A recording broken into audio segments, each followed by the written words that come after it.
What's up, guys? Pittsburgh White Schwartz back again. Today we're going to do a BanG Dream deck tech.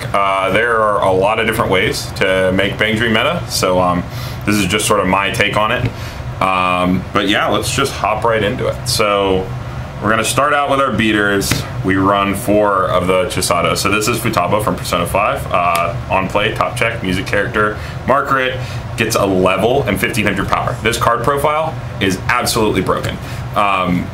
Just controls the board like basically for free, along with Remy, like basically the whole game.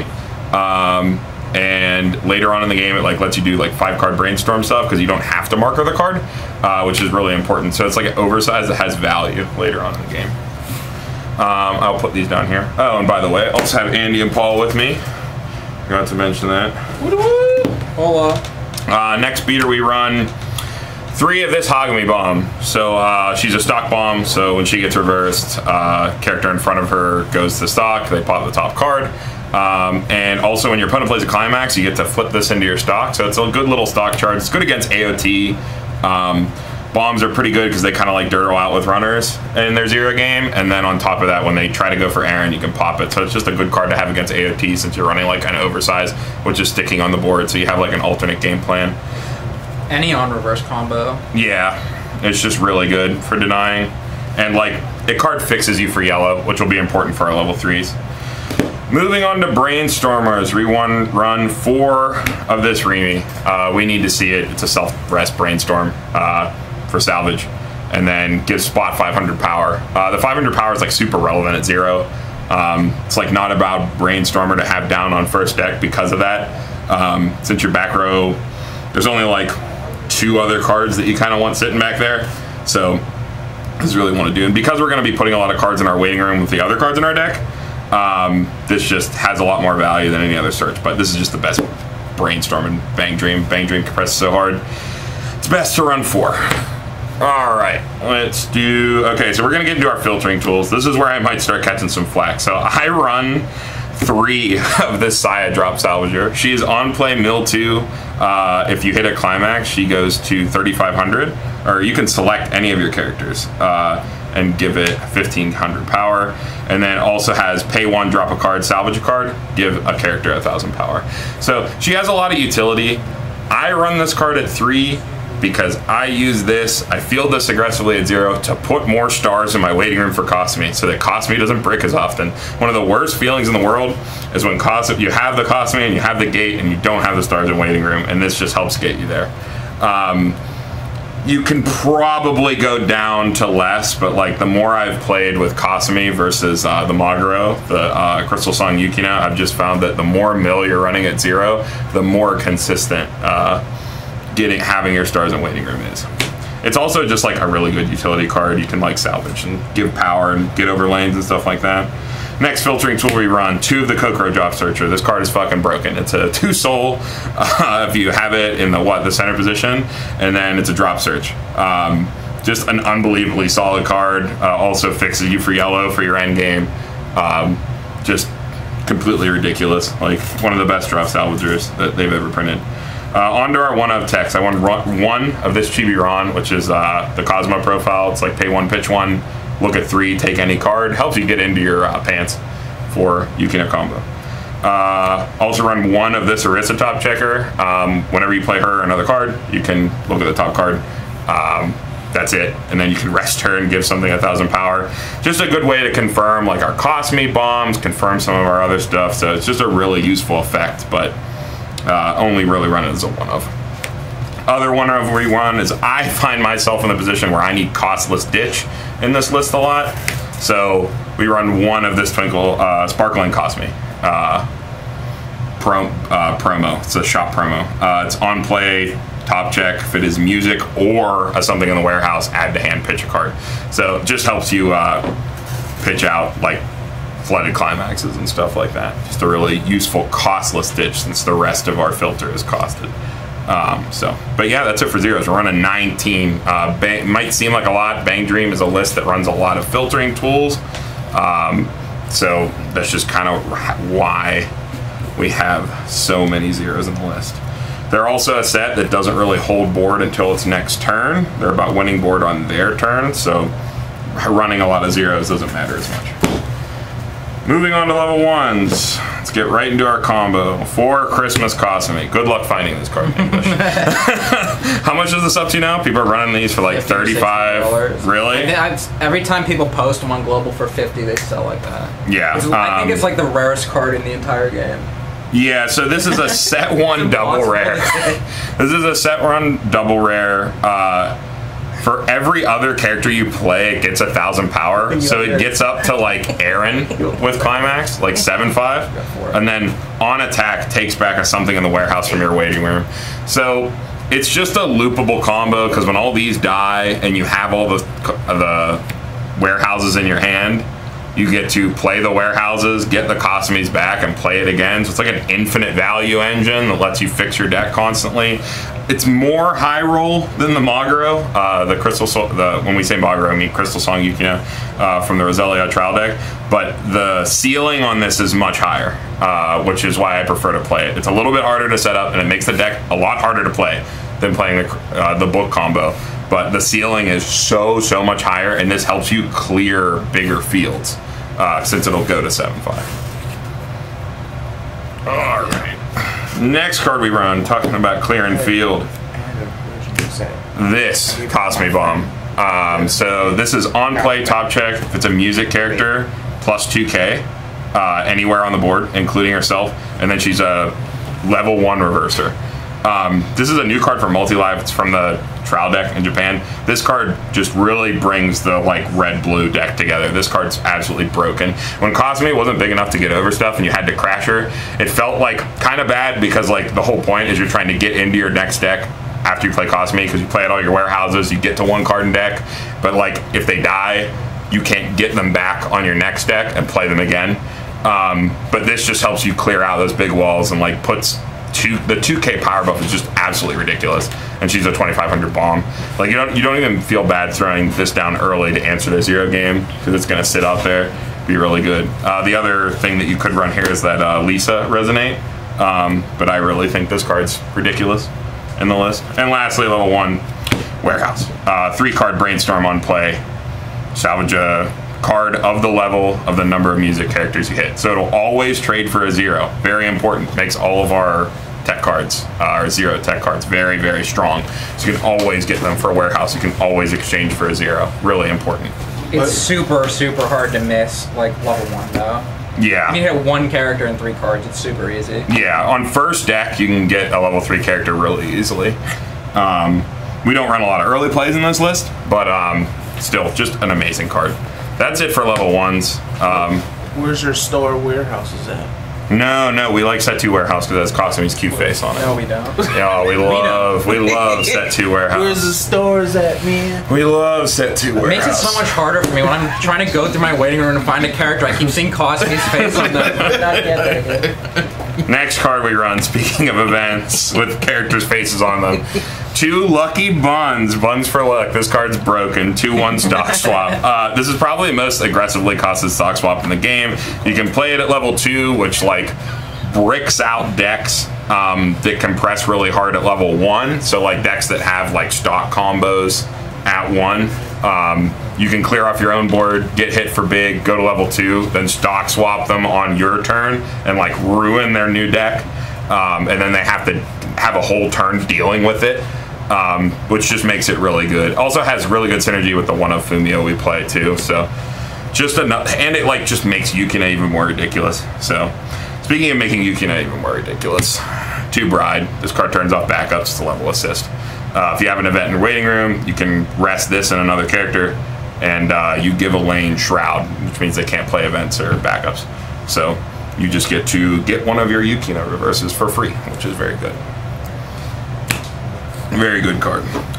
Last card I run it to. This is kind of a flex spot. You can run a lot of different stuff here. I run this tie bomb. A lot of other people run the Remy bomb. I run this because this card is better against Love Live Sunshine, because it removes it from the board and doesn't send it to waiting room. The Remy's another good choice too. It like buffs for the number of events in your waiting room, so it's another really good card. But this is just better at clearing off Yos. So that was my choice. Like I said earlier, there's no real wrong way to build this meta list. How many level 2s was that? Only 5. Well, I guess if we're speaking of level 2s, we'll get into this. I run one of this early play. This is the Tanabata pair on play, draw 2, ditch 1, resonate with Yukina, go to 11k, and it early plays with just a full field, so a free condition. Just helps you get into the pants for Yukina, and helps you clear something on your turn. It's like almost a tech card, which is ridiculous. It's just Kasumi is so good, and looping Kasumi is so good, especially with the bomb to like buff it over to 9/5, that a lot of times you don't even need an early play. You'd rather loop Kasumi. So we're only running one. Other level 3s. Let's get into the big girl. We run 3 Yukina, or 4 Yukina. You could run 3, but we run 4. Just better, more consistent, on play heal, 500 power for each other music character, on reverse, pay 3, ditch 2, burn 2 twice. One of the most ridiculous finishers out there, very highly costed, but can deal 7 damage within 3 instances on her own, which makes it, on average, which makes it just a ridiculous card. Supporting her as a finisher, 2 Musashi. This is why we run yellow in the list. We don't run it for the climax combo. It's just if they cancel, mill top, level +1 in damage. So, last level 3 that we have. This Ari Safumio. It gives like 1,500 to your entire board. It's not the reason you play it. On play, rest a standing character, Fumio for 1 climax, which is 1 climax out. The rest of the cards go back into their deck. Helps like decompress their last deck and just really confirm that your Yukina is just gonna kill them. So, all right, that's it for level 3. Get these out of here, and then do our climaxes real quick. 4 gate and 4 pants. Really simple. Some people run that trolley 1 of stock soul, or maybe that's just Dean from Burn 1. But so one other thing real quick I want to go over is that instead of running Kasumi, I don't really have the books on me right now, but you can run the Crystal Song from the Trial deck, and instead of the warehouses, you run the toilets. So this engine has a lower ceiling, but is probably more consistent since it's just on attack. You're not clearing your opponent's board as consistently, but you're generating more stock, so you're sort of banking on that, clearing off your whole board, and then banking on your compression, which some people think is more consistent, other people think is riskier. It's all about what you want to do and how your local meta is. So just give both a try. If you can find the Kasumis or proxy them up, see what you like, and just see which one works for you. Toilet.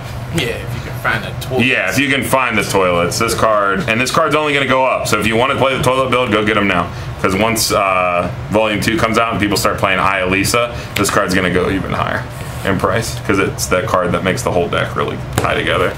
So. Carmen, talk about like the strengths and weaknesses. Okay, so like, what are some like strong points? What are like BanG Dream, in my opinion, is just one of the best fishbowl decks because this is on attack, and because you get to turn off backups for your on reverse finisher. You really don't care what your opponent's doing at most points in the game. You kind of just like execute your game plan, and like you get reverses and clear your opponent's board when you can. Kasumi versus the Maguro, like Kasumi lets you do that more often, which is just like sort of a benefit. But one of the big weaknesses with BanG Dream is you are giving up reverses almost all game, because you need to attack to build stock for your ridiculously stock intensive finisher turns. But your characters are unbelievably small on your turn, so you either need to find ways to like crash your board and bank on your compression, or like outvalue your opponent and like make sure your deck state is always perfect and stuff like that. So yeah, one of the biggest weaknesses of BanG Dream is that you are giving up field more often than not. So you're kind of like very all in, you're kind of like pushing all your chips in and standing up at the edge of the table to sort of get to the end, and you'll either get there or you won't. Which is why you see BanG Dream sort of at the lower end of most people's tier list now. But that being said, the strategy is, in theory, like unbelievably devastating. Your opponent can't play a backup. You're threatening like stock troll Fumioing somebody with these 2 cards.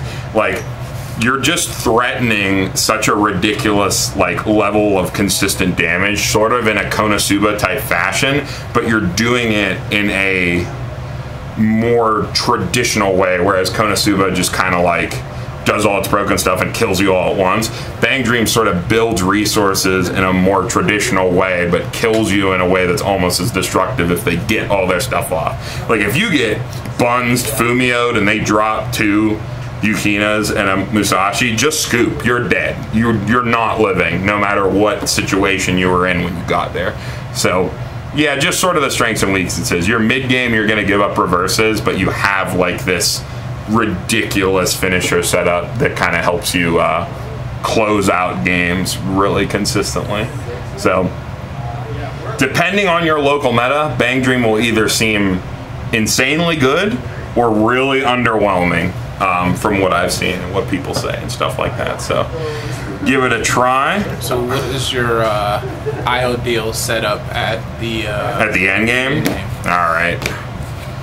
Ideal setup is you had something on the board. We'll just use one of these. You rested 2. You targeted Yukina. You play over this. You rest itself.